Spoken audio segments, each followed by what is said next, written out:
Okay, sige. Tabi dyan, sasakay na ako sa kotse na bili ng asawa ko. Paano? Nag-grocery kasi ako gamit ang pera na bigay ng asawa ko. Hawak ko lahat ng pera niya eh. Kaya masarap talaga maging legal wife. Hawak mo lahat. Tapos mahal ka pa kaysa sa kabit. Nagkamali lang talaga yun na pumatol sa'yo. Buti na lang hindi ko pinakawalan. Sayang yung yaman eh. Tabi dyan, kapag kabit andun lang sa gilid ng kanal. Hindi pwedeng humarang sa tunay na asawa. Mayabang ka lang ngayon dahil nauuto at nahahawakan mo pa sa leeg si Greg. Pero kung siyang papipiliin, mas mahal niya ako. Mas mahal niya kami ng anak ko. Yan talaga ang pangarap ng mga kabit. Pero tinanong ko na siya niyan eh. Nagmakaawa pa nga sa akin noon na patawarin ko siya.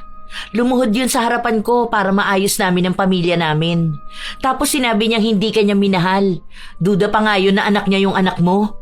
Mabuti na lang may care pa ako sa bata. Kasi kawawa naman siya. Hindi ka nalang magpasalamat sa akin na naging mabait ako sa anak mo. Huwag ka kasi masyadong ambisyosa ha. Hindi nagiging number 1 ang kabit. Alam mo kung ano kayo? Para-usan. Yun lang. Mabuntis man kayo, hindi pa rin ipagpapalit sa kahit na sino ang tunay na asawa. Kaya hamunin mo na lahat, huwag lang ang legal wife. May mga kabit talaga na mas matapang pa kaysa sa asawa. Naghahanap ng simpatya at kampi sa ibang tao. Ganon si Marina.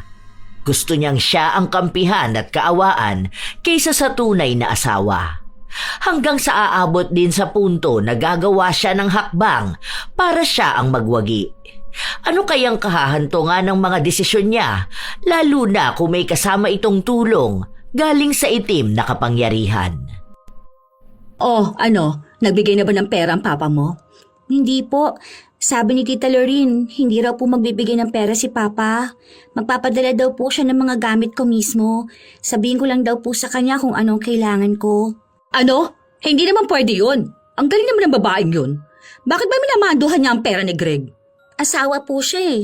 Di ba kapag asawa po, dapat siyang humahawak ng pera? Hindi naman ganon. Anak ka naman ni Greg, no? Sa public school ka lang nga lang nag-aral dahil hindi siya papayag na sustentuhan ka kapag nasa private ka. Samantalang yung mga anak niya lahat yun nasa private. May mga sundo pa. No mga bata yun, may mga yaya. Tapos lahat ng gusto ibibigay.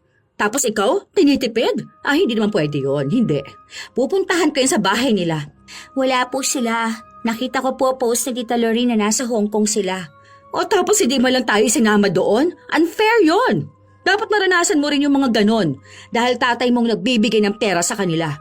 Kung hindi ba naman talagang makapal ang mukha ng Lorene na yun, Teka, tatawagan ko yan. Pinigilan na ng kanyang anak si Marina pero hindi siya nagpaawat. 12 anyos na si Kitty at simula nung naipanganak siya, hindi niya nakasama ang kanyang ama. Buntis pa lang kasi noon si Marina nung nahuli siya ng asawa ni Greg. Simula noon, nangako si Greg na hindi na siya makikipagkita sa kanila kahit na kailan, basta maayos lang ang kanilang pamilya.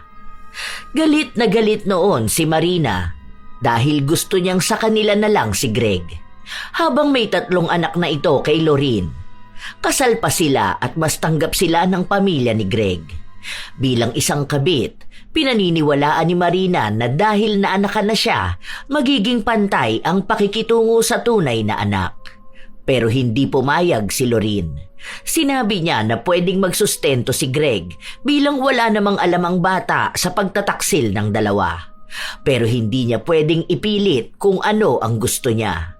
Dapat niyang tanggapin kung ano lang ang bigay sa kanya. Dahil nga naiinis si Marina, tumawag siya kay Lorene. Hoy!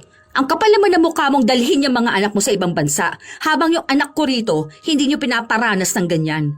Mahiya ka naman, hindi lang yung mga anak mong anak ni Greg. Alam mo, maganda ang simula ng bakasyon ko. Huwag mong sirain, dahil baka hindi ko bilhan ng gamit yung anak mo. Ewan ko na lang kung saan ka hahagilap ng pera. Naghihikahos ka pa naman sa buhay. Benta mo katawan mo, para naman may pakinabang ka. Huwag mo nga pagsasalitaan ng ganyan ng mga anak ko. Baka nakakalimutan mong naging kabit ka lang, pero ako ang asawa. Kami ang pamilya. Lahat ng magagandang mangyayari, dapat sa amin yan. Ano, magpapaawa ka ba? Sino ba namang maaawa sa kabit, ha? Matapang ka lang dahil sunod-sunuran sa'yo si Greg. Ay aba dapat lang. Legal wife ako eh. Kahit saan tayo makaabot, hindi ka mananalo. Kasal kami. Unang pamilya. Pati ang kanila ako ang tanggap, hindi ikaw. Kabit ka ha? Alamin mo kung saan kalulugar. Ang tapang mo no? Nasaan si Greg? Akong kakausap sa kanya. Wala, tulog pa. Napagod kami sa ginawa namin kanina. Pagkatapos kasi namin igala yung mga anak namin. Anak namin ha? O ayun, diretso kami sa kama. Siyempre, kailangan ng loving-loving. Kasi nga, asawa ako. Dinala niya ako rito para doon. Para sa ibang bansa naman kami gagawa ng isa pang anak. Buwisit ka talaga no? Akala mo ba ikaw lang ang mahal niya? Mahal niya rin ako pero papansin ka. Kontrabida ka sa amin eh. Sige, kwento mo yan eh. Kaya ikaw talaga ang bida dyan. Sige na, matutulog na ako at yakap sa akin ang asawa ko. Hindi na nakabawi ng salita si Marina dahil pinatayan na siya ng tawag ni Lorin. Mas lalo pa siyang naiinis nung pinadhalan siya ng litrato nilang dalawa na nakahiga sa kama at yakap kay Lorin si Greg.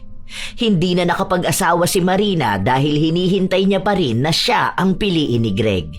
Iniisip niya lagi na iiwan ng lalaki ang pamilya niya para sa kanilang dalawa ni Kitty. Na isang araw ay sila naman ang makakaranas ng magandang buhay. Mabait na bata si Kitty pero mahiyain, lalo na at alam sa buong lugar nila na anak siya ng nanay niya sa lalaking may asawa. Mabait naman si Lorin kay Kitty pero sadyang marami lang hiling si Marina na para bang dapat lahat ng gusto niya ay susundin din ni Greg. Ilang araw pa ang lumipas, umuwi na ng Pilipinas ang pamilya ni Lorin. Nalaman na lang yon nung pinapapunta si Kitty sa bahay ni na Lorin. Sasamahan na kita para naman makausap ko yung tatay mo at yung bruhang si Lorin. Kapal na mukha nun. Ako na lang po, ma. Hindi tayo papapasukin doon kapag dalawa tayo. Eh baka mapahamak ka pa doon. Mabait naman po sila eh. Mabait? Mabait ba yung babae na yon? Kung mabait yun, hindi ka gaganituhin. Hindi tayo kakawawain ng ganito. Di ba po, ma? Ikaw naman po yung mali. Kahit na po alam mong may asawa si Papa, pinatulan mo pa rin po siya. Alam mo may mga anak siya pero nagpabuntis pa rin po kayo. Kasi po, kahit sa school namin, sinasabi sa amin na bawal kang pumatol sa taong may asawa na. Dahil nakakahiya ang maging kabit. Mas mahal ako ng papa mo. Hindi niya lang maiwan yung si Lorin dahil lang sa kasal sila. Yun na nga po. Ako po ang nahihiya kapag inaaway niyo sila. Pati po mga anak nila. Kasi po, hindi naman po sila yung nagdesisyon na magkaroon ng iba pang anak. Huwag ka nga magsalita ng ganyan. Hindi mo pa naiintindihan yung mga pinagsasabi mo dahil bata ka pa. Ang ginagawa ko, ipinaglalaban ko lang yung karapatan mo at yung para sa pamilya natin. Hindi naman pwede yung gusto nila na kapag bibigyan ka ng sustento, limitado lang. Nagpasalamat na lang po tayo kasi kahit na papaano po may nakukuha ako. Dapat kasi lahat yun para doon sa pamilya ni Papa. Nahihiya na nga po ako na manghingi sa kanya eh. Aba, hindi ka dapat nahihiya ha? Ipaglaban mong palagi na anak ka. Kung anong ginagawa ng mga anak ni Lorin, yun din dapat ang ginagawa mo. Hindi pwedeng tipirin ka. Hindi pwedeng hinaharang lahat ni Lorin. Anak ka rin. Sa edad ni Kitty, tila ba malalim na siyang mag-isip. Naiintindihan niya kung ano ang problema ng kanilang pamilya at kung bakit ganun makitungo sa kanya si Lorin. Ang mga kapatid niya, maayos naman sa kanya pero siya na lang din ang umiiwas dahil sa ginagawa na panggugulo ng kanyang ina. Kahit na anong paliwanag niya rito ay hindi siya pinakikinggan. Nung nakarating siya sa bahay ni na Lorin, nakahanda na yung mga gamit na ibibigay sa kanya. Kumpleto na yan ha?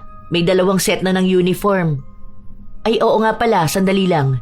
Ito isukat mo nga kung kasya sa'yo. Binili ko yan sa Hong Kong. Kasya naman po. Salamat po. Sige na, okay na yan.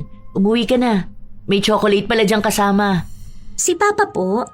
Andun, tulog. Hindi ko na ginising dahil pagod na pagod eh. Ipapahatid na lang kita hanggang sa sakayan. Ingat ka ha? Salamat po, tita. Nakayuko lang si Kitty habang naglalakad siya papunta sa gate.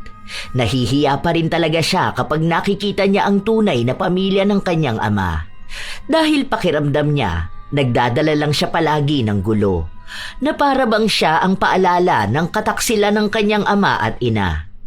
Kahit naman lumipas na ang panahon, ramdam niyang may malaki pa ring galit si Lorin. Lalo na at walang ibang ginawa si Marina kundi ang manggulo.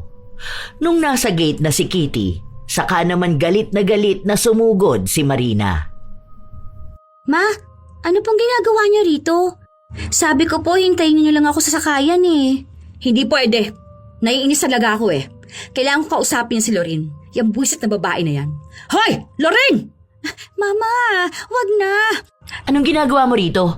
Sinabi ko sa'yo bawal kang tumapak dito sa pamamahay ko ah. Nasaan si Greg, ha? Tulog ang asawa ko. Bakit ba? Ano to? Ganito lang talagang ibibigay mo sa anak ko? Aba, baka nakakalimutan mong anak ng asawa mo to. Hindi pwedeng ganito lang kababang tingin ninyo sa anak ko. May karapatan siya. Huwag kang makapalamukha na harangin ang para sa anak ko. Aba sino ba sa atin ang makapalang muka ha? Huwag mo kong pagsalitaan ng ganyan. Nasa harapan tayo ng anak mo. Baka makapagsalita ako ng hindi maganda. Mama, tara na po. Huwag na po kayo makipag-away. Mabuti pa yung anak mo marunong mahiya. Hindi tayo aalis dito. Kailangan makuha natin yung karapatan mo. Hindi ka na nga pinalagyan ng kaparehas ng apelido ng tatay mo eh, tapos ganyan pa sila sa'yo? Hindi naman pwede yun. May karapatan ka. Anak ka pa rin. Hindi ako makikipagtalo sa mababang uri na gaya mo. 12 years old na ang anak mo. Lagi ka nagre-reklamo. Anong gusto mo? Maging pantay ang lahat, ha? Oo, dahil para naman yun sa anak ko. Kung anong meron sa mga anak mo, dapat meron din ang anak ko.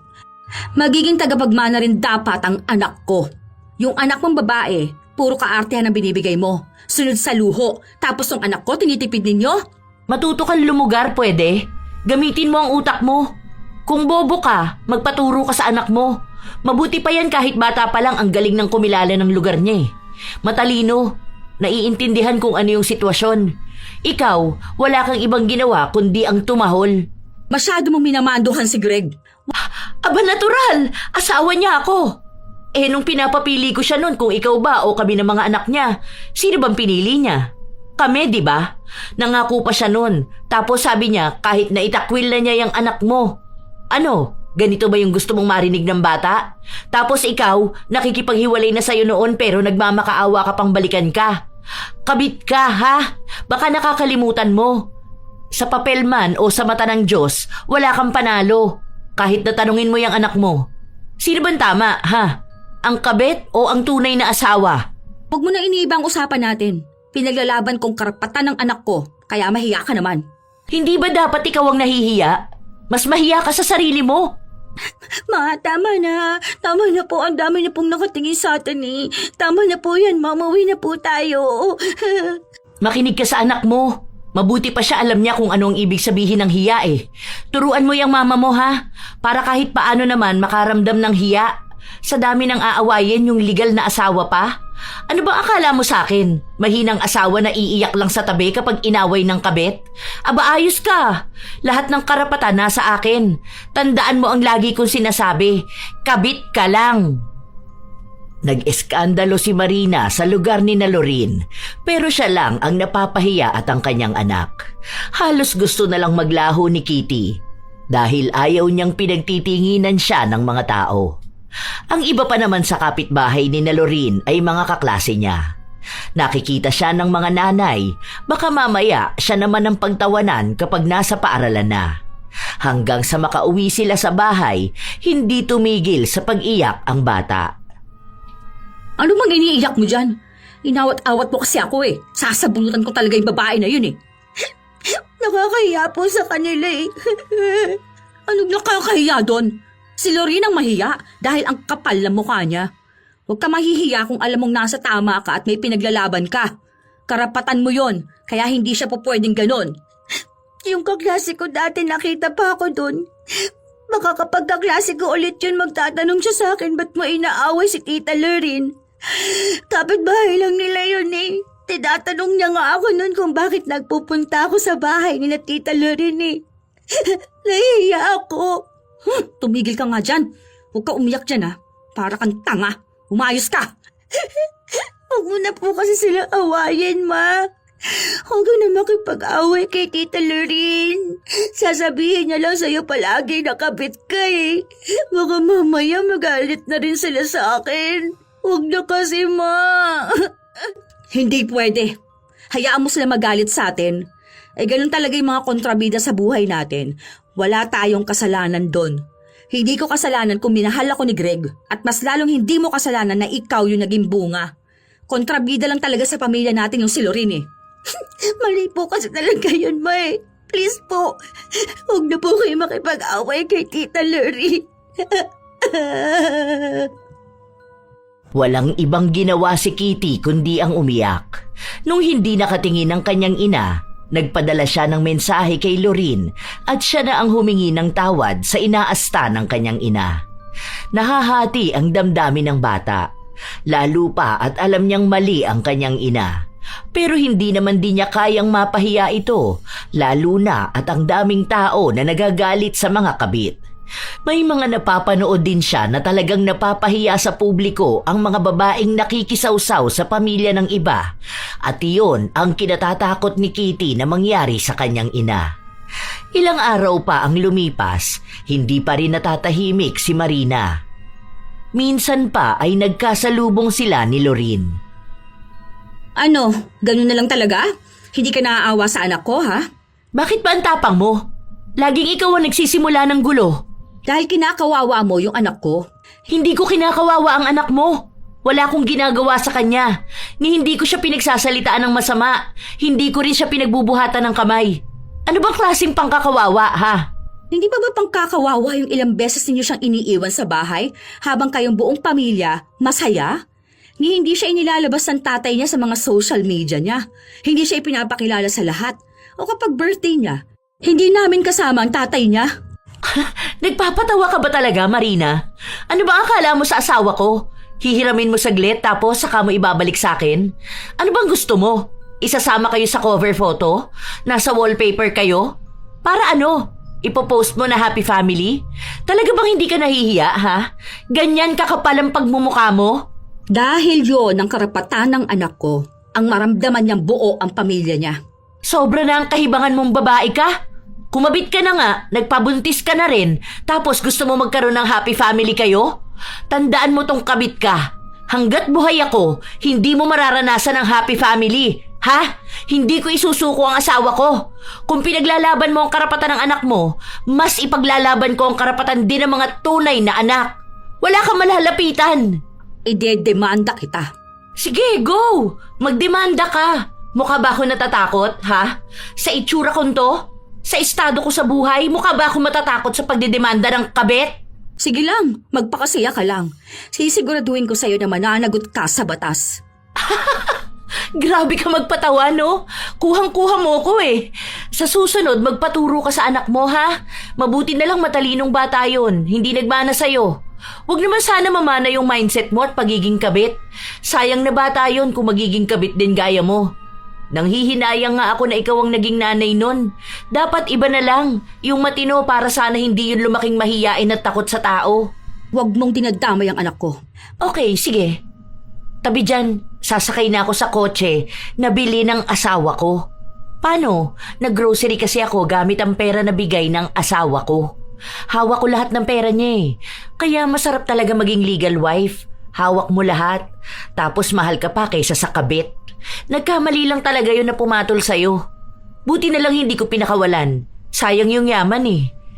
Tabi dyan, kapag kabit andun lang sa gilid ng kanal. Hindi pwedeng humarang sa tunay na asawa.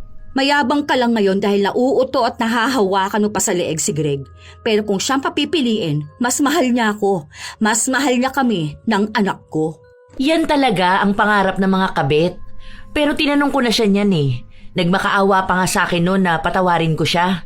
Lumuhod yun sa harapan ko para maayos namin ang pamilya namin. Tapos sinabi niyang hindi kanya minahal. Duda pa nga yun na anak niya yung anak mo. Mabuti na lang may care pa ako sa bata. Kasi kawawa naman siya.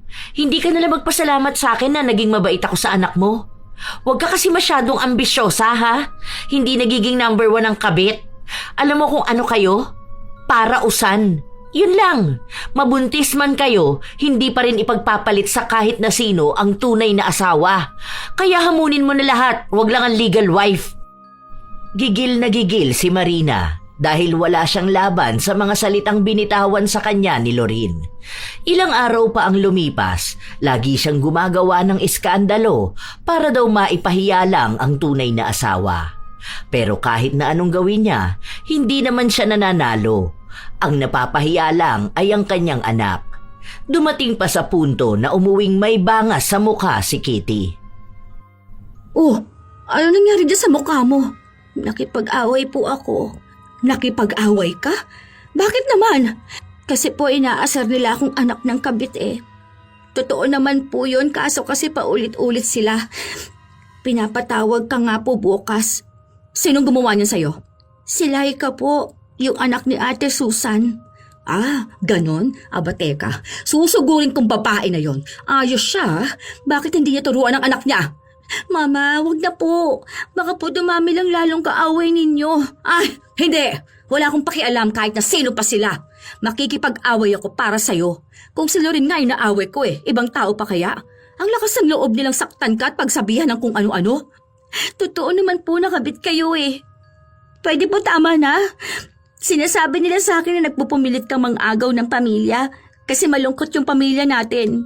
Dahil daw po walang nagmamahal sa atin. Kahit daw po tatay ko hindi ako mahal. Masakit po yun na marinig, Ma. Kaya wag ka na po makipag-away sa kanila. Saka tama na po yung pakikipag-away ninyo kay Tita Lorin. Hindi pwede yun. Huwag ka mag-alala. Magiging masaya naman talaga ang pamilya natin. Makakabawi rin tayo. Makakasama din natin ang papa mo. Totoo naman talaga yung sinasabi ko na tayo ang totoong mahal ng papa mo Hinaharang lang talaga siya nung walang hiyang Lorin na yun Dapat tayong masaya Dapat tayong mayaman, hindi siya. Kahit naman po anong sabihin natin, mas tama pong makasama ni Papa ang tunay niyang pamilya. Huwag na po natin silang guluhin. Dapat po tayo yung manahimik. Kasi po tayo naman po yung sabit lang sa pamilya. Umayos ka nga. Kung ano-anong pinagsasabi mo hindi mo nga maintindihan yung mga ganyang bagay. Bata ka pa. Wala ka pang alam sa pagmamahal at sa pakikipaglaban sa karapatan. Kahit na umabot pa sa gulo, ilalaban natin kung anong dapat na para sa atin. Laging nagmumukhang masama ang taong matapang. Maging masama na ako sa paningin nila. Pero hindi ako papayag na hanggang dito lang tayo. Babawin kong para sa atin, ang para sa'yo at para sa pamilya natin. Mama, wala naman po kayong babawiin Kasi po una sa lahat, hindi po sa atin si Papa. Kanina po, may klase kami sa values. Tungkol po sa pang-angkin ng hindi iyo o ang pagnanasa po ng pag-aari ng iba. Para lang po yung si Papa Hindi po natin siya pwedeng angkinin kasi po hindi po siya sa atin. Makinig ka mabuti sa akin ha. Sa atin ang papa mo. Tayo ang tunay niyang pamilya. Tayo ang mahal niya, okay? Huwag kang maniwala sa sinasabi ng mga madre na yan. Hindi natin kinukuha ang pag-aari ng iba dahil tayo ang inagawan. Kahit na anong sabihin ni Kitty sa kanyang ina, hindi talaga ito nakikinig sa kanya. Pinagpipilitan ni Marina na sila ang tunay na mahal ni Greg. Lumipas pa ang mga araw, sumapit ang kaarawan ni Greg. Kapag ganun, lumalabas silang buong pamilya. Kumakain kasama ang mga magulang ni Greg o kaya minsan ay ang mga kapatid nito, lalo na kapag umuwi sila sa Pilipinas.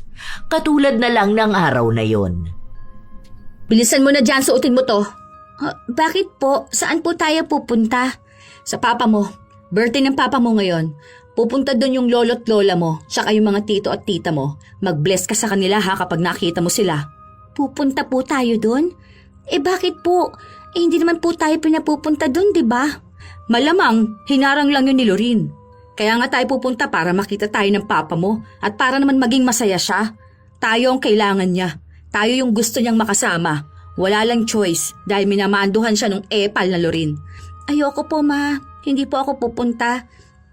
Hindi naman po sinabi ni Papa o kaya ni Tita Lorin Dito na lang ako sa bahay.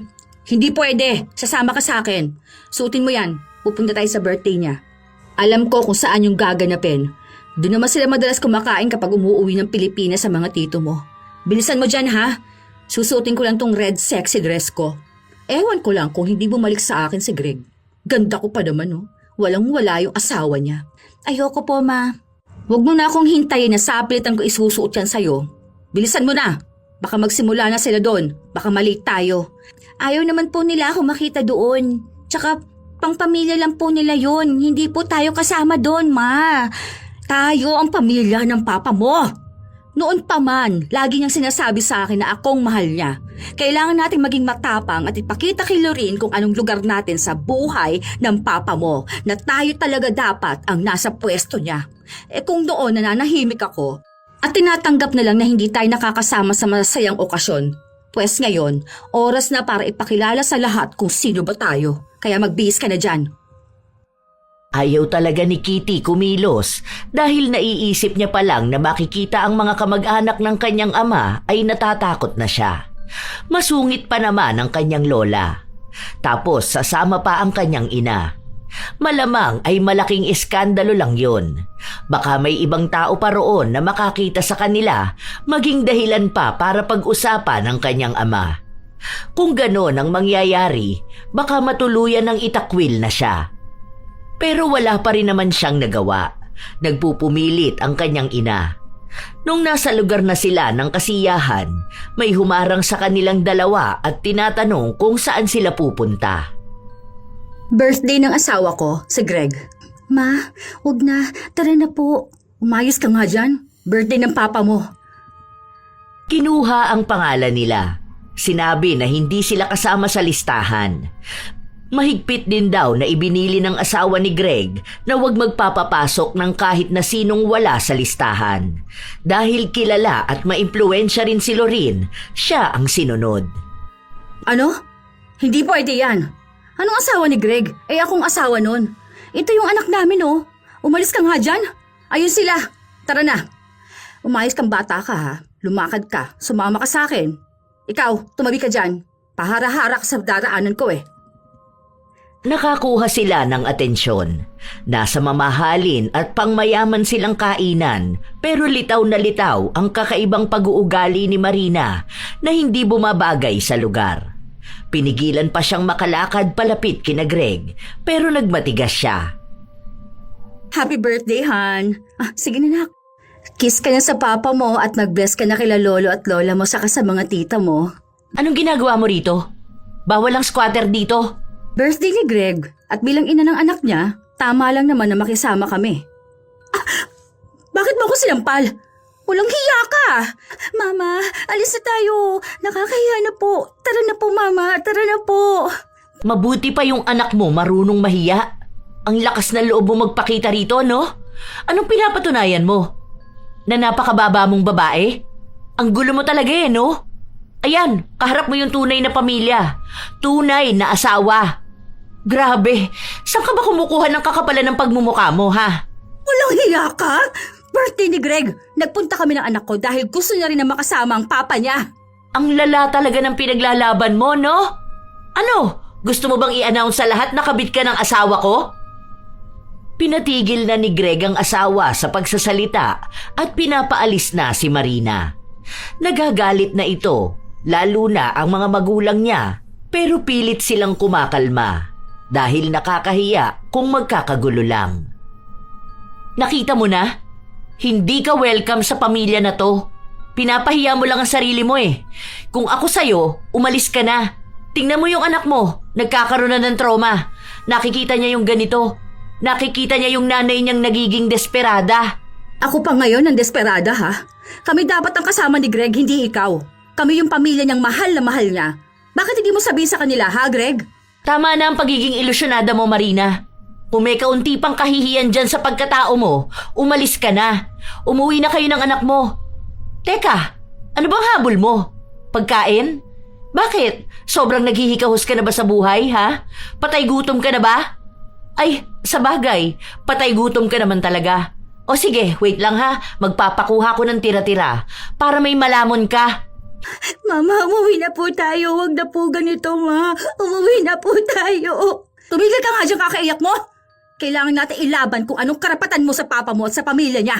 Hindi ka kasi nakikinig sa anak mo eh. Hindi lang sarili mo ang pinapahiya mo, pati na rin ang anak mo. Anong klaseng magulang ka ha? Hindi mo alam kung anong pinaggagawa ko bilang ina.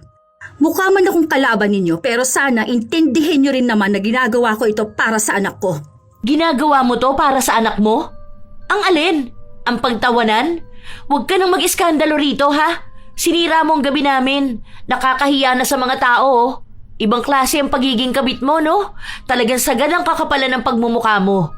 Ni hindi ka man lang yata nagdalawang isip na puntahan kami rito at sugurin. Grabe! Kung ako si Kitty, baka iniwan na kita rito. Nakakahiya! Sobrang nakakahiya! Lumabas na kayo rito bago pa kita ipakaladkad palabas. Hindi pumayag si Marina. Pinagpilitan niya ang sarili niya at ang anak. Nagmamakaawa na nga sa kanya ang bata na umalis na lang sila dahil hiyang-hiya na siya. Galit na galit din si Greg at sumama ang loob ng kanyang ina kaya nanikip ang dibdib. Sinabi nila na yun lang ang unang beses na napahiya sila sa maraming tao.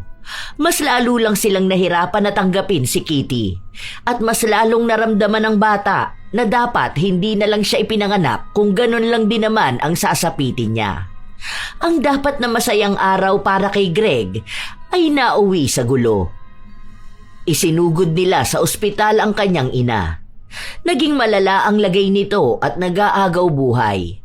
Dahil sa nangyari, gumawa na naman ng paraan si Marina para mapalapit kay Greg. Gusto niyang damayan ito sa problemang kinakaharap niya. Pero hindi siya makalapit dahil nga galit ito sa kanya. Pinagbantaan din ng kapatid ni Greg ang buhay niya na sa oras daw na may mangyaring masama sa kanilang ina ay mananagot siya.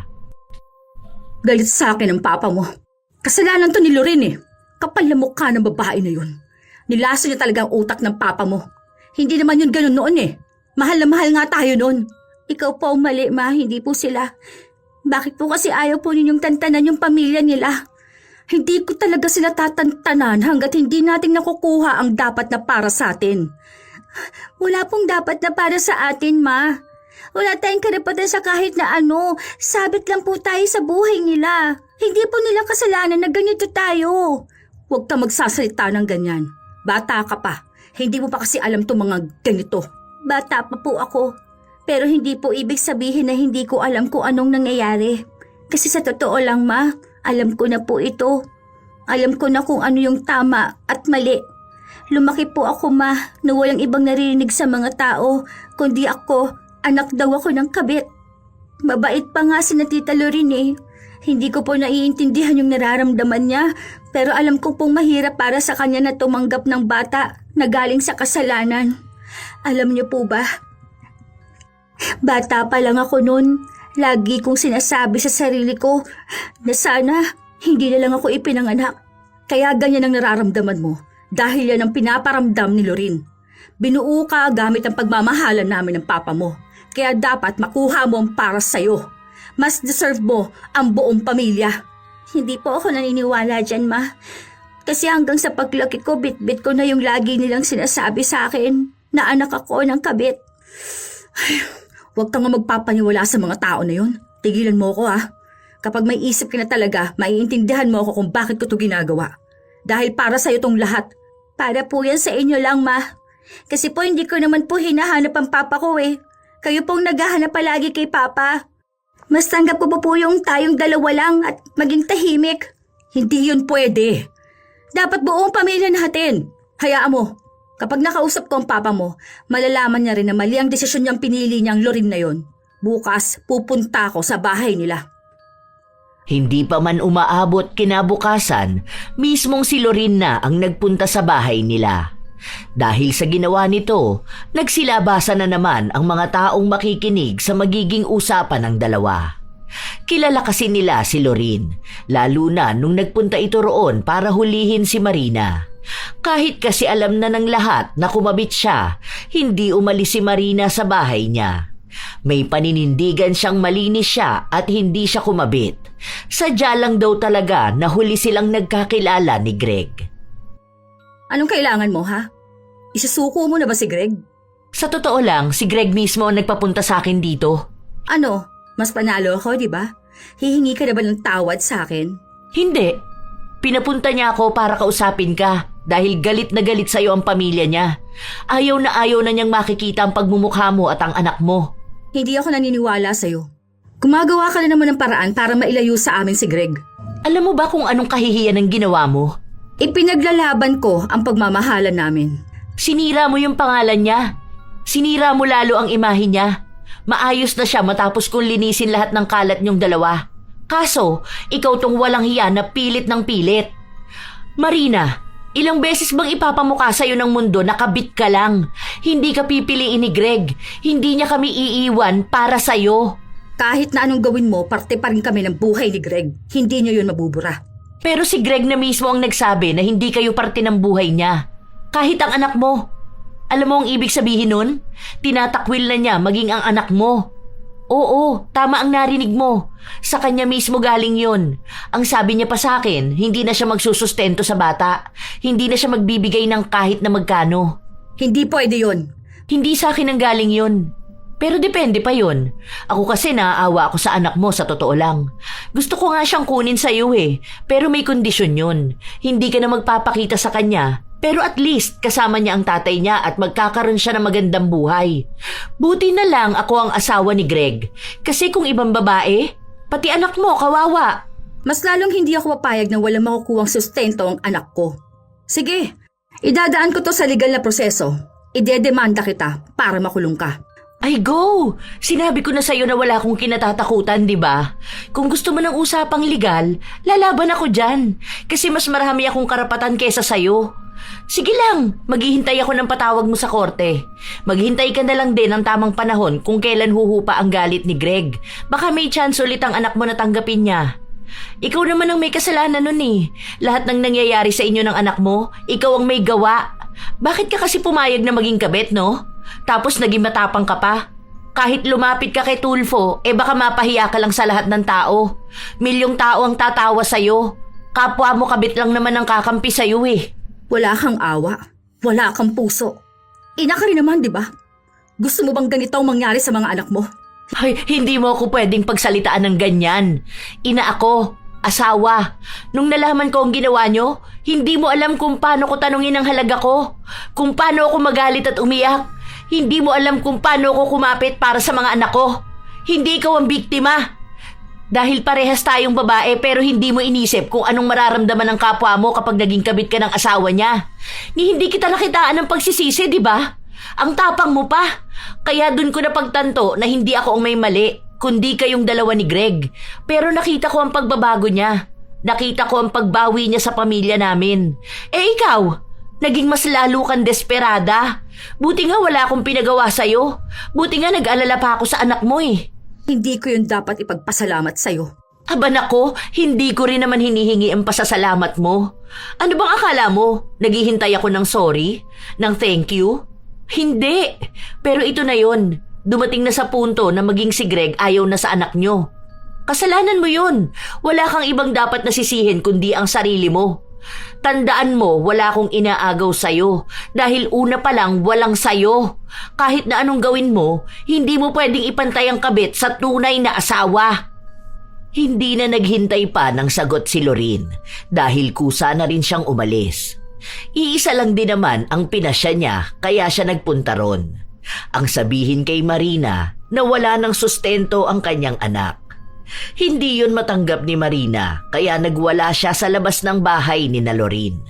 Natigil lang siya nung kinasuhan na siya ni Greg. Hindi na siya pwedeng basta lumapit sa pamilya nila. Si Greg mismo ang nagdesisyon nun, pero si Lorin ang sinisisi ni Marina. Puwis talagang Lorin yun. Makakaganti ako sa kanya. Bukas pupunta ako ng barangay. O kaya magpapatulfo tayo. Hindi pwede yung ganito. Dapat yan may sustento ka. Hayaan niyo na lang po muna sila, ma. Mainit pa ang ulo nila dahil sa eskandalong ginawa mo eh. Tapos hanggang ngayon, hindi ka pa rin tumitigil. Hindi talaga ako titigil. Kailangan mapabagsak kong Lorin na yun eh. Hindi ako papayag na siya ang nanalo. Mabait naman si Tita Lorin eh. Baka kapag hindi nagalit si Papa, maibalik niya yung sustento ko. Kahit na hindi na ganun kalaki, basta meron. Hindi ka pwedeng masiyahan lang sa kakarampot na ibibigay sa'yo. Mayaman sila, maraming pera ang papa mo. Kung yung mga anak nga nila na ibibigay ang lahat ng luho tapos ikaw, papayag ka sa kakarampot na ibibigay sa'yo? Hindi ako papayag sa ganun. Dapat kung anong meron sa kanila, meron ka rin. Ma, pwede po ba tumigil na po kayo? Maawa naman po kayo sa akin, oh. Kaya ko nga ito ginagawa di ba? Dahil naaawa ako sa'yo.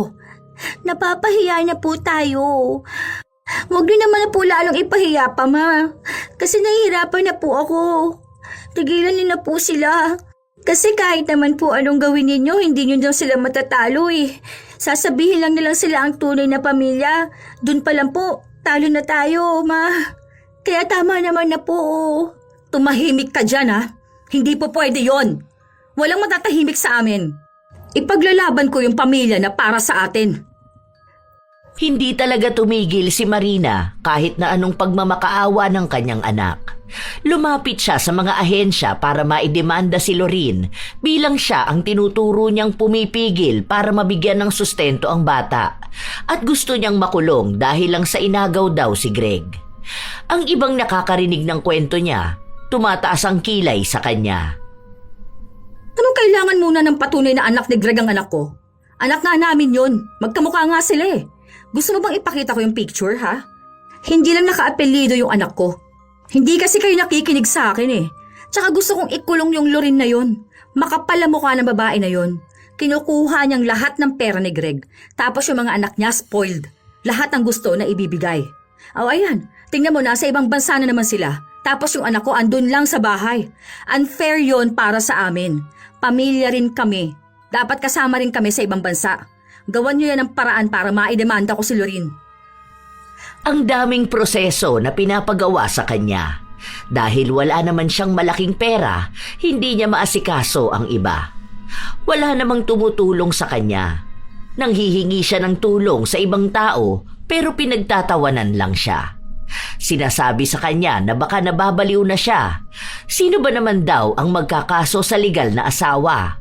Kabit lang daw siya. Kahit na sa batas, hindi pakikinggan ang pagpapaawa niya. Hindi na lang daw siya magpakumbaba kaysa kinakalaban niya ang mismong asawa. Kung para daw yon sa anak niya, tanggapin niya kung ano lang ang kayang ibigay. Huwag niyang ipilit na danasin ng bata ang marangyang dinaranas ng mga tunay na anak. Dahil sa ginagawa ni Marina, wala ring ibang ginawa ang kanyang anak kundi ang umiyak. Halos hindi na ito makakain. Hindi na rin lumalabas ng bahay dahil siya ang nahihiya. Hindi nakikihalubilo sa iba at lalong walang kaibigan. Kinakahiya na rin ni Kitty, maging ang kanyang sarili. Isang hapon, walang gana kumain ng bata, kaya pinagalitan siya ng ina. Ubusin mo yan. Magsasayang ka lang ng pagkain, ha? Wala nga po akong ganang kumain, Ma. Bakit hindi ka na pumapasok, ha? Anong ginagawa mo? Ayoko na po mag-aral. At bakit? May nangaaway ba sa'yo? Di bang sabi ko huwag ka magpapaapi sa kahit na sino? Kapag inaway ka nila, awayin mo rin sila? Hindi naman po ganun yun, May. Ang gulo po kasi ng utak ko. Gusto ko dito lang po ako sa bahay, magtatago. Feeling ko kapag nakatingin sila sa akin, pinagtatawanan nila ako Parang kahit na hindi nila sinasabi, naririnig ko na pinag-uusapan nila yung mama ko, kabit. Tapos, mas matapang pa. Huwag kang magpapaniwala sa sinasabi nila. Kumain ka dyan. Lumipas ang mga araw, walang nangyayari sa ginagawa ni Marina. Kaya mas lalong nagagalit siya dahil ipinapakita talaga ni Lorin na masaya silang pamilya. May mga video siyang pinopost kung saan nakikita na maayos silang mag-asawa at maging ang kanilang mga anak. Lahat ng mga bagay na gustong maranasan ni Marina. Talagang pinapamukha sa kanya kung anong pamilya ang hindi niya mararanasan. Dahil sa sobrang galit niya, naisipan na lang niyang ipakulam ang buong pamilya ni Lorin, maliban na lang kay Greg. Yun ang paraan na naiisip niya para lang makuha niya ang lalaking inaasam. Pinuntahan niya ang mangkukulam na nakilala niya lang online. Oo na, ikaw nang bahala. Kahit na yung pahihirapan muna silang lahat, ha? Ayan yung picture nila. Itong lalaki na to, Yan yung wag mong gagawa ng ritual, ha?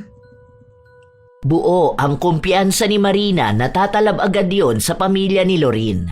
Naghihintay lang siya ng tamang panahon para mangyari yon. Hanggang sa isang umaga, paggising ni Marina at tatayo na siya sa higaan. Aray, ang sakit! Anak, tulungan mo nga ako! Aray ko! Hala ma, ano po nangyayari sa'yo? Bigla ba namang sumakit ng tagiliran ko? Dito, yung sa may ribs. Parang namulikat na ewan ko, ang sakit! Huwag ka na lang po muna kayang gumalaw ma. Mamaya na lang po. Ako na lang po muna mag-asikaso dito sa bahay. Naiinis ako. Umaatake na naman tong ganitong sakit ko eh. Pero mas masakit na, mas masakit to ngayon. Dati hindi naman to ganito kasakit eh. Hindi ako makagalaw. Buong araw na hindi nakatayo si Marina dahil sa sakit. Gabi na nung sakalang siya nakakilos. Akala niya isang beses lang yun mangyayari sa kanya, pero halos araw-araw na. Kung isang araw wala siyang sakit na nararamdaman, susunod naman ay sobrang sakit na. Hindi niya alam kung normal pa ba yun o may kakaiba na. Grabe ang sakit na naman. Lentik naman. Huwag na po kasi kayong kumilos gaano ma. Ito, inom po muna kayo ng gamot. Paano po kaya kung pumunta na tayo ng doktor? Hindi. Malon. Aray. Puwisit. Abot mo ang cellphone ko, nak. Sandali lang po. Bakit kaya kapag gabi wala ka namang sakit? Paano yun? Gabi ka lang po makakakilos? Gusto mo na po ba kumain?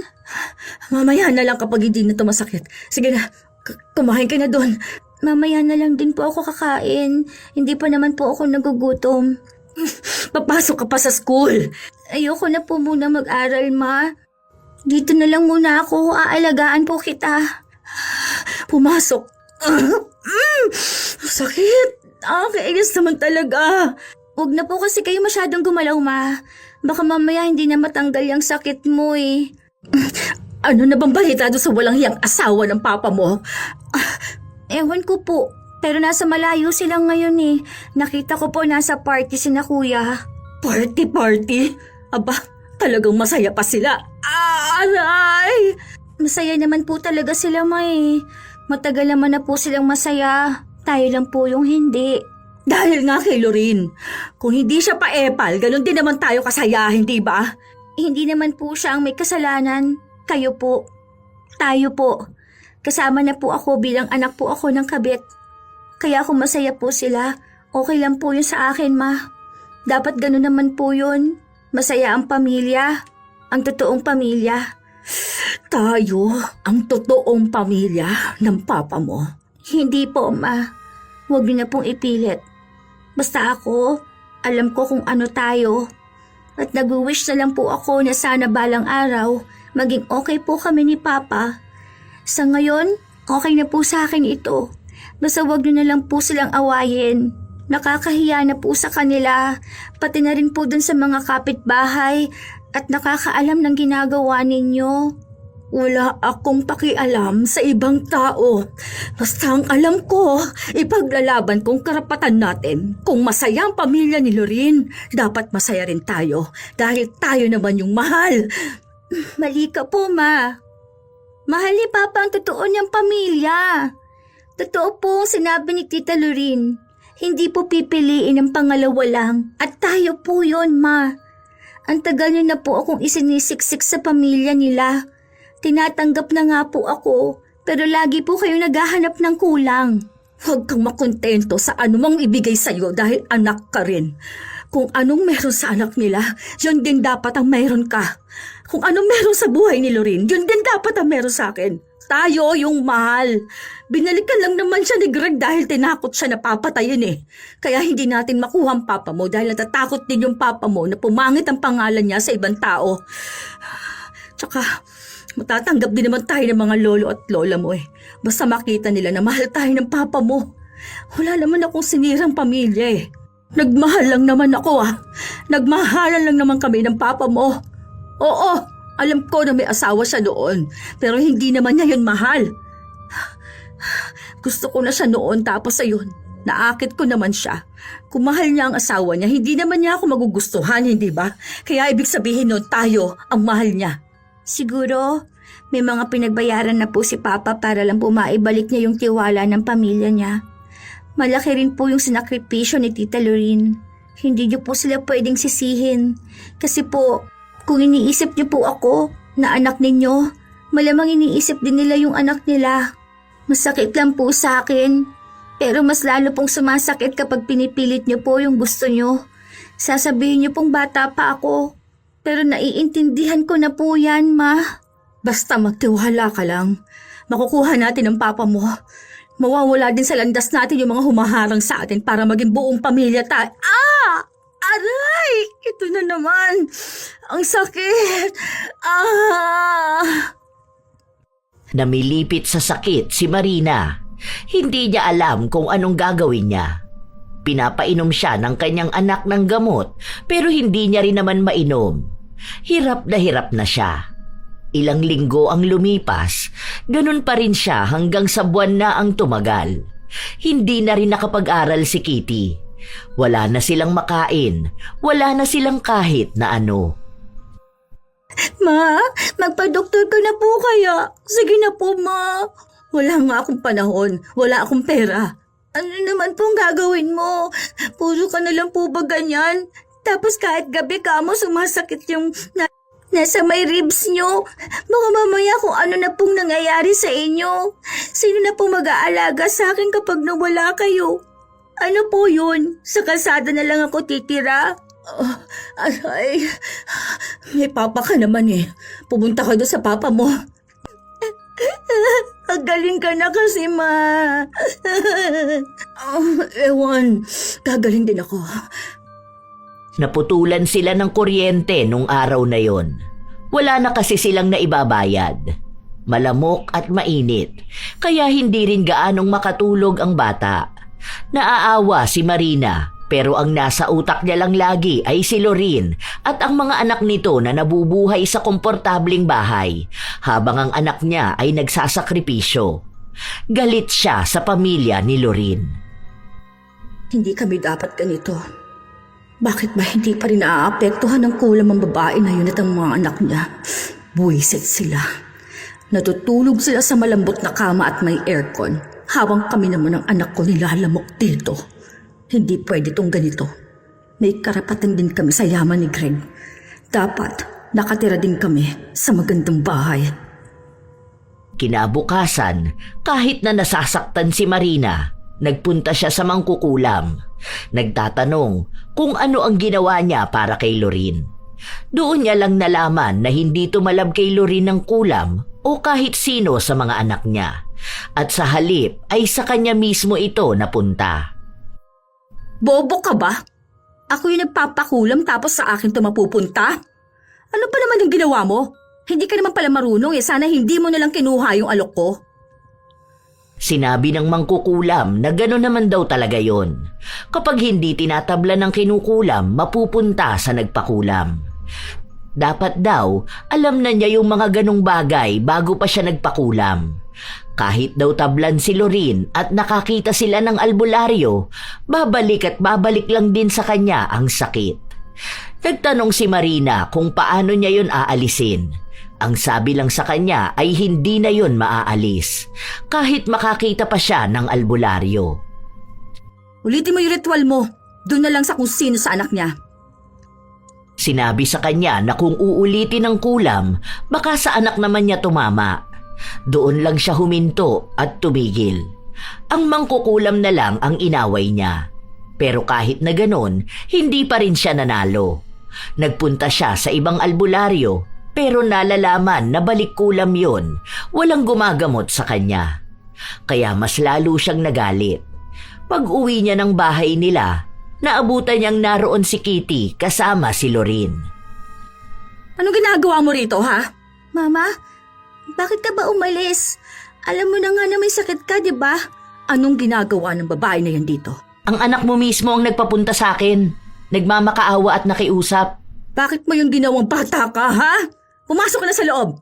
Sinabi ko na sa'yong wag ka makikiusap sa babae na yan. Gusto lang niyang magmukha kang tanga. Aray! Humihingi lang naman po ako ng tulong kay Tita Lorraine eh. Huwag mong pagalitan ng bata. Hindi ka ba masaya na nag-aalala sa'yo ang anak mo? At kaya niyang gawin lahat para sa'yo, ha? Halata nga na may sakit ka. Kakaiba na ang itsura mo at hindi ka na nanggugulo. Wala akong pakialam kung anong nangyayari sa akin, ha? Masaya ka naman kapag ganito, di ba?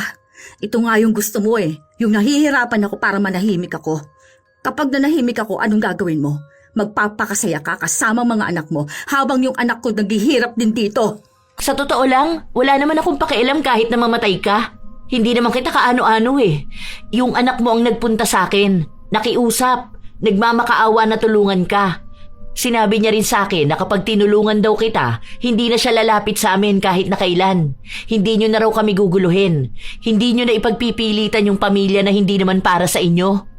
Akalain mo yun, no? Yung anak mo kayang magsalita ng ganon? Na okay naman sa akin kung siya lang din ang lalapit sa pamilya ko. Pero ikaw na walang karapatan, ikaw pa ang laging galit at laging namimilit. May karapatan ako dahil ako ang mahal niya. Pinangahawakan ko yung sinabi sa akin noon ni Greg. Sinasabi yun sa lahat ng kabit para lang makuha sila. Hindi niya pinatunayan yung pagmamahal na yun, di ba? Hindi ka niya pinagtanggol. Hindi ka nga niya nilaban. Madali lang para sa mga lalaki ang mangako na mahal nila ang isang babae. Pero kahit na kailan, hindi yun mapapatunayan sa kabit. Pero ikaw ang bahala kung kukunin mo ang tulong ko. Pero ayon sa kondisyon na gusto ng anak mo. Mama, sige na po para gumaling na po kayo. Manahimik ka dyan. Iniisahan lang tayo ng Aray! Ayan, hindi ka na makapagsalita ng maayos. Ayaw mo ba? Ayoko! Hindi ako hihingi ng tulong sa'yo. Okay. Narinig mo, Kitty, ha? Huwag ka nang babalik sa akin para magmakaawa na tulungan ko ang mama mo. Dahil siya mismo ang ayaw magpatulong sa akin. Noong umalis na si Lorraine, pinagalitan ni Marina ang anak. Sinabi nito na kahit na anong mangyari sa buhay nila ay wag na wag siyang hihingi ng tulong kay Lorraine. Umiyak lang si Kitty habang paulit-ulit na sinasabi na naaawa kasi siya sa ina. Iisa lang naman ang gusto ng bata, ang makitang ligtas ang ina, kahit patuluyan na siyang baliwalain ng ama. Pero hindi yon ang nakikita ni Marina. Nasa kalooban niya pa rin ang pagkakaroon ng buong pamilya kasama si Greg. Umabot ng ilang buwan ang kalagayan ni Marina. Nangayayat na siya. Walang-wala na sila. Kung kani-kanino na lang nanghihingi ng pagkain ng bata. Minsan, lumalapit ito kay Lorraine at tinutulungan naman siya pero hindi niya pinapaalam sa ina. Lalo na kapag may kinalaman ito sa pagkain. Dahil nahihiya rin naman si Kitty na manghingi, isang beses sa isang araw lang din siya kumain. Nilalamon pa rin ng galit at inggit si Marina. At kahit na anong pagpapagaling sa kanyang sarili, hindi niya magawa. Ito na naman sila. Nasa labas na naman. Tapos tayo dito sa bahay wala makain. Panay sila luho. Pero naman po nila yon. Sa totoo lang po ma, kaya naman po natin yan kahit na tayong dalawa lang po eh. Kaso ngayon, hindi ko po alam kung mangyayari pa yon. Ayaw nyo naman po magpagaling. Gumagawa na nga ako ng paraan para gumaling ako, di ba? Hindi lang talaga ako gumagaling dahil isinumpa ako niyang si Lorraine. Wala pong sumumpa sa inyo ma o sa atin. Kaya po ganito ang buhay natin dahil po sa inyo.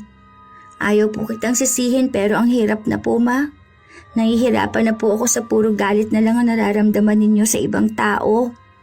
Kayo po ang unang gumawa ng mali ma. Hindi po kayo ang biktima. Kayo po mismo ang dahilan bakit tayo ganito. Wala kang alam. Kapag tumanda ka na, saka mo sabihin sa akin yan. Tama naman pong sinasabi ko, ma. Wala po kasi kayong pinapakinggan kundi ang sarili niyo lang po. Yung gusto niyo lang pong sinusunod ninyo. Paano naman po ako, di ba? Lagi niyong sinasabi na para sa akin. Pero ang totoo po nun para lang po yun sa inyo. Kasi po kung mahal po ninyo talaga ako, dapat po sa akin kayo nakatuon. Hindi po kay Papa. Ginagamit niyo lang po ako para makuha ulit si Papa eh. Hindi niyo po ako mahal. Buti ba po yung ibang mama? Kahit na wala silang asawa, mahal nilang mga anak nila. Huwag ka nga magdrama dyan. Kung hindi kita mahal, tingin mo ba ipaglalaban kong karapatan mo? Hindi po karapatan ko ang pinaglalaban ninyo. Yung iniisip niyo pong karapatan ninyo sa lalaking may asawa na po. Mas ramdam ko pa nga po na maging mama si Tita Lorin eh. Kasi kahit papaano pinapakita niyang tanggap niya ako. Kasi po ako talaga yung iniisip niya. Habang kayo, sarili mo po at si Papa. Hindi niyo nga po ako tinatanong kung masaya po ako eh. Pinipilit niyo po ako na magiging masaya lang ako kapag kasama ko kayo ni Papa. Hindi po para sa akin yung saya na yon, Ma. Para po yun sa inyo. Kung gusto mo, pumunta ka na dun kay Lorin. Total, masaya ka naman yata sa kanya, di ba? Sige, iwan mo ako gayang ginawa ng papa mo. Piliin niyo yon. Sige, magpakasaya na kayo. Malayo ako. Ano pang iniiyak-iyak mo dyan? Pumunta ka dun sa asawa ng tatay mo. Hindi na madaan ni Kitty ang ina sa pakiusapan, kaya wala na siyang ibang ginawa kundi ang umiyak araw-araw. Sa edad niyang yun, ang gulo na ng kanyang isipan. Ang dami ng tumatakbo. Para bang dagdag na roon ang paghina ng kanyang loob na baka wala nang magbago sa buhay niya. Na baka hanggang gano'n na lang sila. Dahil mismong nanay niya ang ayaw tumanggap ng sariling pagkakamali. Isang araw, umalis si Kitty para maghagilap ng makakain nila. Nagtatanong siya sa mga kapitbahay nila kung may magpapalinis ng bahay kapalit ng kahit pangkain lang nilang mag-ina. Habang si Marina naman, nakahilata habang nasasaktan. Buisit. Bakit ba sobrang sakit nito? Hindi pa ba ito matatanggal? Habang buhay na ba akong ganito? Aray! Sakit, grabe. Dapat si Lorin ang nakakaranas nito't hindi ako. Tapos ang saya-saya ng buhay niya. Buo silang pamilya kung saan-saan nagpupunta. Tapos kami nagtitiis na maging mahirap. Unfair talaga. Aray! Tama na. Gusto ko na maalis itong sakit na to. Sa oras talaga na gumaling ako, sisiguraduhin ko na makukulam ko ng maayos ang babae na yon. Ako lang dapat ang mahal ni Greg. Kami lang dapat ang pamilya niya. At dapat malaman ni Greg na mas mahalaga kami kahit kanino. Aray! Halos araw-araw naririnig ni Kitty ang pangalan ni Lorin mula sa kanyang ina. Siya na nga ang napapagod sa galit ng ina. Pero kahit naman anong sabihin niya ay hindi ito nakikinig sa kanya. Laging sinasabi ang paulit-ulit na salita na para sa kanya ang ginagawang yon, para sa kinabukasan na ninakaw daw sa kanila ni Lorin. Kahit ilang beses sabihin ng bata na wala naman silang naging pag-aari dahil una pa lang ay may pamilya na si Greg. Hanggang sa dumating ang isang araw na nagpunta sa bahay nila si Lorin. Pinapunta mo na naman ba yan dito? Hindi, ako ang kusang nagpunta rito. Para saan na naman, ha? Aray ko! Para makita mo kung ano nangyayari sa akin, ha? Para maging masaya ka na? Masaya naman ako na nakakarma ka eh. Nag-usap kami ni Greg. Ibabalik mo na siya sa amin? Buti naman naisipan mong ipaubaya siya sa totoong mahal niya. Hanggang ngayon naniniwala at kumakapit ka pa rin sa sinabi niyang mahal ka niya. Hindi yun tungkol doon. Hindi siya mapupunta sa'yo. Pero kukunin namin si Kitty. Kunin mo ang anak ko. Kapal talaga ng mukha mo. Aray! Gusto mo kunin mo na lang lahat sa akin, ha? Anak mo pa rin naman yan kahit na anong mangyari. Hindi na siya nakakapag-aral. Mukhang madungis, oh. Walang makain dahil wala kang kwenta. Yan ang mahirap kapag nag-aanak ka tapos hindi mo naman kayang panindigan. Paaaralin niya ng tatay niya tapos bahala na siya kung anong gusto niyang gawin sa buhay niya. Kung gaganti ba siya sa amin tulad ng gusto mo o mabubuhay siya ng maayos. Hindi ako papayag. Hindi niyo kukunin ang anak ko. Hindi pwedeng kayo magwawagi at magiging masaya. Sarili mo lang talaga ang iniisip mo, no? Tingnan mo nga yung anak mo. Mukhang kawawa. Daig pang walang nanay. Hindi nag-aaral. Nagpapakapagod maglinis kung saan-saan para sa isang platong kanin at sabaw na kahit gulay wala. Ganyan bang buhay ang gusto mo para sa kanya? Anong klaseng ina ka? Ha? Hindi mo alam kung anong isinasakripisyo ko para sa anak ko. Kung hindi mo naman hinaharong lahat, masaya naman ang buhay niya. Wala akong hinaharang. Dahil akin lahat yon. Hindi ko kasalanan na ipinanganak mo yan. Anong sakripisyo ba? Baka hindi mo alam kung anong sakripisyo ng anak mo. Sa bagay, kung tutuusin, wala naman akong pakialam dyan sa anak mo eh. Sino ba yan, ha? Anak lang naman yan sa labas ng asawa ko. Hindi ko na nga dapat yan pinapapasok sa bahay namin eh. Anak yun ni Greg sa babaeng mahal niya. Hanggang ngayon ba buhay na buhay pa rin sa'yo ang ilusyon na mahal ka ng asawa ko? Oo, dahil kami naman talaga ang mahal. Ang mahal niya. Aray! Ang tigas mo pala talaga, no? Well, sige. Kung gusto mo ng ganyan, okay lang. Hindi naman anak ko yung nahihirapan eh. Anak mo naman. Teka lang po, Tita Lorin. Sasama po ako sa'yo. Ano? Sasama ka sa babae na yan? Bakit? Iiwan mo rin ako gaya ng papa mo? Mahal pa rin naman po kita, Mama. Pero gusto ko po magkaroon ng magandang buhay. Para po sa atin, Ma. Para po mapagamot na kita. Para po magkaroon na tayo ng pagkain palagi. Gusto ko po mag-aral para maging doktor ako. Para po ako nang mag-aalaga sa inyo. Tanga ka talaga! Inuuto ka lang ng babaeng niya, nagpapaniwala ka naman sa kanya. Gusto lang niya akong asarin para maipakita sa akin na talunan ako. Ha? Masyado ka naniniwala sa kanya. Hindi ka aalis. Wala akong sinasabi sa anak mo. Wala akong pinaniniwala sa kanyang kung ano-ano. Hindi ko naman kukunin yung anak mo. Wala akong pakialam dyan kung mamahalin niya kami o anuman. Iyo pa rin yan. Naaawa lang ako dyan dahil baka mapariwara ang buhay niyan gaya mo.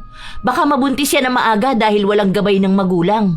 Sorry po, Mama. Gusto ko lang po talaga mabigyan ka po ng magandang buhay para po maging masaya na tayo. Hindi ko po kayo mapapasaya ngayon dahil gusto niyo po si Papa lang eh. Pero ako po, mahal na mahal ko po kayo. Pero kailangan ko po muna kayong iwan, Mama. Kailangan ko po mag-aral para mas makatulong ako sa inyo. Si Papa at Tita Lorin lang po ang may kakayahan nun. Sorry po, Mama. Pinipigilan ni Kitty na umiyak. Sobrang bigat ng puso niyang iiwan ang kanyang ina na gano'n ang kalagayan. Nakakakilos naman si Marina kahit na paano, pero pahinto-hinto dahil nga biglang may nananakit sa tagiliran niya. Kapag gabi naman, kahit paano ay nakakagalaw ito. Kaya ang problema at nagpapahirap lang sa kanila ay ang pagkain at walang kuryente. Ayaw naman talagang iwan ni Kitty ang ina, pero marami siyang pangarap sa buhay na hindi niya maaabot kung mananatili siya roon. Wala naman kasing ibang ginawa ang ina kundi ang tingnan ng buhay ni Lorin kaysa tingnan ng kalagayan ng anak.